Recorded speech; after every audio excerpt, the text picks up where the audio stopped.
Salut tout le monde et bienvenue au podcast Les vraies affaires zéro bullshit. Ici Rochelette, merci beaucoup d'être là. Je l'apprécie énormément. Et n'oubliez pas, si vous pouviez partager le podcast que vous allez voir, ça ferait bien mon affaire, ça nous aiderait grandement. Aujourd'hui, je veux vous parler de Dominique Anglade. Je n'ai pas eu la chance de vous en parler souvent, la chef du Parti libéral du Québec. Et je vous en parle aujourd'hui parce que je trouve qu'elle a posé un geste courageux et elle a pris une position difficile pour une chef d'un parti d'opposition dans le contexte actuel. Mme Anglade, aujourd'hui, a demandé au gouvernement d'aller plus vite avec l'implantation d'un passeport vaccinal. Elle a appelé ça un passeport liberté. Et ce qu'elle demande essentiellement, c'est d'avoir deux gangs, deux genres de privilèges. Des privilèges pour des gens complètement vaccinés, puis des moins de privilèges pour les gens qui ne le sont pas.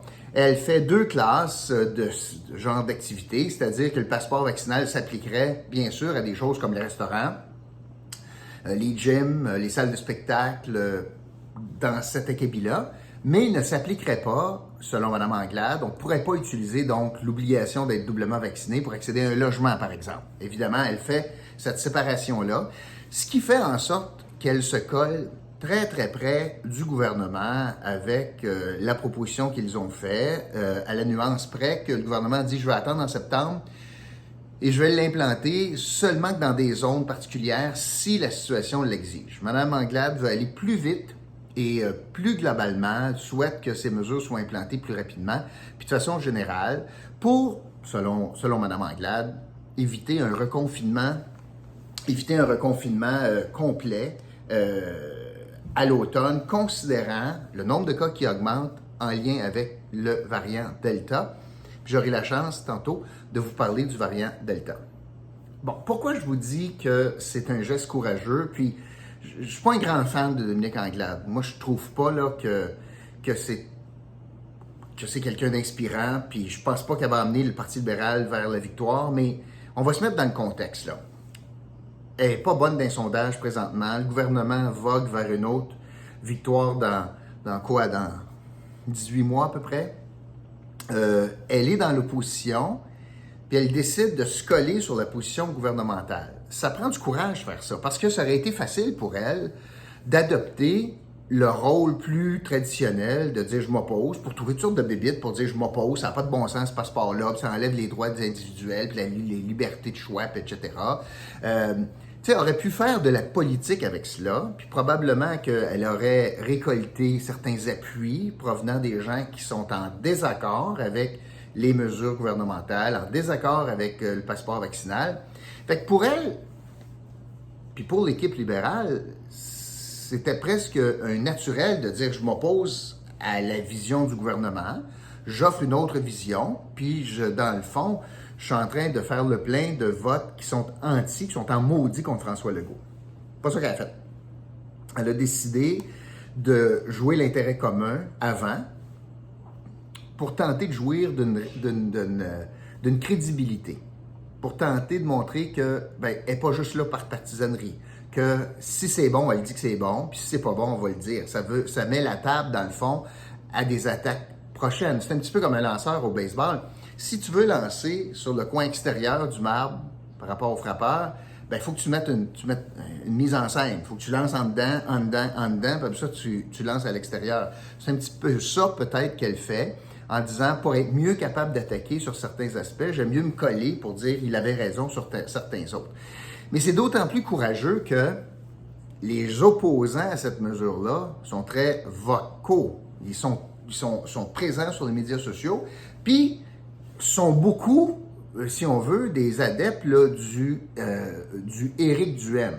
Mais du Éric Duhaime, qui était de passage en Outaouais, qui avait à peu près rien à dire là, sur l'Outaouais, lui, il parle, puis c'est une bien bonne chance, là, à peu près à 5% du monde. Il y a à peu près 5% du monde au Québec qui suivent son discours de anti-gouvernement, anti-tout, puis pas grave, puis la liberté totale, au diable l'intérêt commun. Alors, Mme Anglade décide de ne pas parler à cette population-là, puis s'en va se coller sur le gouvernement. C'est, moi je pense, de la maturité politique, pour une femme qui décide donc d'adopter ou d'épouser le bien commun au détriment du populisme passager qui peut exister par rapport aux gens qui sont contre les mesures.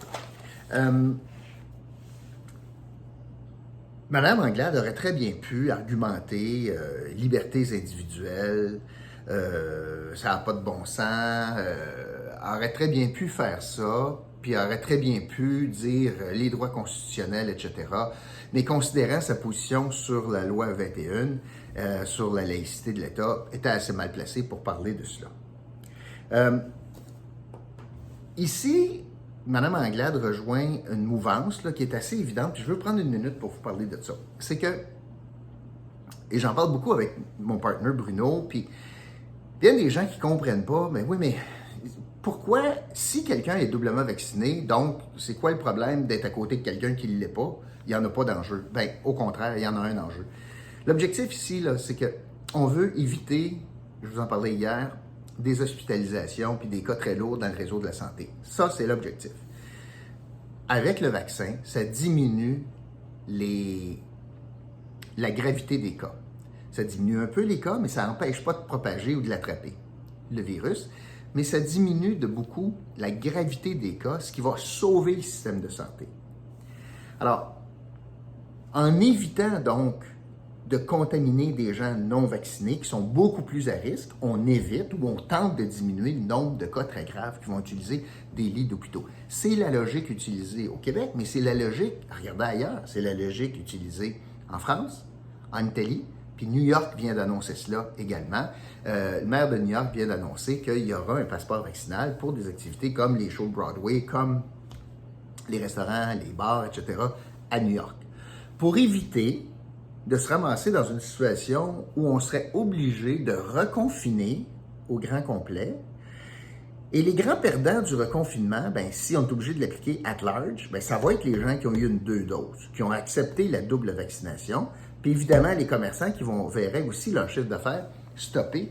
Pourquoi? Pour une minorité d'égoïstes. Je le répète, je persiste et signe.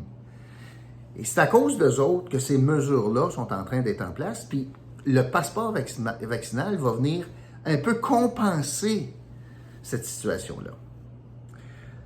En parlant du variant Delta. Le variant Delta, vous savez, je ne suis pas un expert, là, mais pas pantoute, là, mais les virus migrent, ils s'adaptent, ils changent. Et le variant Delta est un variant plus transmissible. Et on ne le sait pas pourquoi. Les experts ne savent pas encore pourquoi ce variant-là est encore plus transmissible. Mais simplement quelques informations. Premièrement, 75% des nouveaux cas recensés sont des variants Delta. Et c'est le cas des 75% des cas, c'est surtout le cas aux États-Unis. Puis vous allez voir les pays que je vais vous nommer, ce n'est pas des bineries, là. C'est les États-Unis, la Chine, l'Inde, la Russie, l'Australie, puis le Royaume-Uni. Alors, c'est vraiment 75%, 7,5 cas sur 10, 75 sur 100 cas, nouveaux cas, ce sont des variants Delta. Le variant, on peut le retrouver dans 124 pays présentement, and counting. Entre le 12 et le 18 juillet, il y a eu 3,4 millions de nouveaux cas dans le monde, dans une semaine, 3,4. C'est une augmentation, puis on sait que les nouveaux cas, 75% de ceux-là, c'est du Delta, et de ce 3,4 millions de nouveaux cas dans une seule semaine du 12 au 18 juillet, ça représente une augmentation de 12% par rapport à la semaine précédente. Alors la tendance n'est pas dans le bon sens. Si on est capable d'avoir des cas, c'est vrai, mais être capable de vivre avec parce que les effets sont très minimes puis il n'y a pas d'hospitalisation, ça va devenir comme un autre virus, que ce soit la grippe ou que ce soit la rougeole, ou etc. Si on est capable d'éviter là, les complications sévères, et ça, c'est grâce au vaccin. Pourquoi, selon l'Organisation mondiale de la santé, pourquoi y a-t-il une recrudescence de cas, d'une augmentation de 12% entre 2 semaines, là, 2 semaines collées? Il y a 4 facteurs selon l'OMS. Premièrement, on n'a pas assez de personnes vaccinées complètement encore. Deuxièmement, on le reconnaît, on le voit, il y a moins de mesures. On se lave moins les mains. On n'est plus là sur le masque. Il n'y a pas bien de 2 mètres entre les personnes. Avec nous autres, on a commencé à lousser la cravate. Ensuite, il y a beaucoup plus d'interactions sociales. On a réouvert les cinémas, les salles de spectacle, les restaurants, les bars. Alors, il y a beaucoup plus d'occasions. Alors, conjugué à quoi? Conjugué à il n'y a pas assez de monde vacciné, conjugué au fait qu'on a laissé tomber certaines mesures sociales de distanciation, etc., sur le fait qu'il y a plus d'interactions et jumelé au 4e facteur qu'il est plus facile de le propager, le variant Delta, bien, ce sont les 4 facteurs qui expliquent pourquoi on a augmenté de 12% en une semaine. Au Canada, au 29 juin, il y avait 4100 cas du variant Delta, surtout recensés chez des gens pas vaccinés ou vaccinés à une seule dose.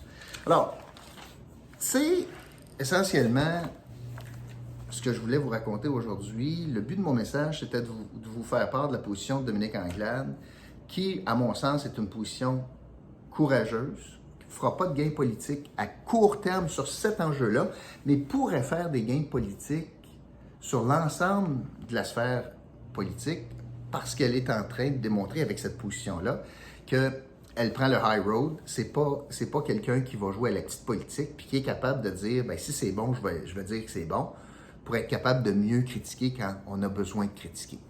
Ça ne peut pas être une décision facile pour les libéraux d'aller vers un passeport vaccinal. On a toute la question des enjeux des droits et libertés reliés à ça. On a une mouvance qui est en train d'être capturé par le nouveau Parti conservateur d'Éric Duhaime, des anti, puis il y a cette mouvance-là. Alors, ça n'a pas dû être facile là, pour le Parti libéral d'arriver à un consensus en disant, bon, on va sortir, nous autres, en disant, c'est correct le passeport vaccinal, on va changer de nom, on va appeler ça passeport liberté, puis on va demander au gouvernement d'être même plus sévère, de ne pas attendre puis de l'implanter partout, tout de suite, pour prévenir un reconfinement généralisé. Alors, je voulais souligner la position courageuse des libéraux. Ils ne gagneront pas de vote sur ça aujourd'hui. Il n'y a personne qui va partir de la CAQ pour s'en aller voter là. Il n'y a personne aujourd'hui qui va partir du PQ pour aller voter là. Mais la position d'aujourd'hui est une position beaucoup plus courageuse que ce qu'on a été habitué de voir chez Dominique Anglade. C'est peut-être un signe avant-curseur de ce qui s'en vient. Alors voilà, c'est ce que je voulais vous dire. En terminant, je vous parle de notre commanditaire de la semaine, 3R Québec. C'est une organisation sans but lucratif qui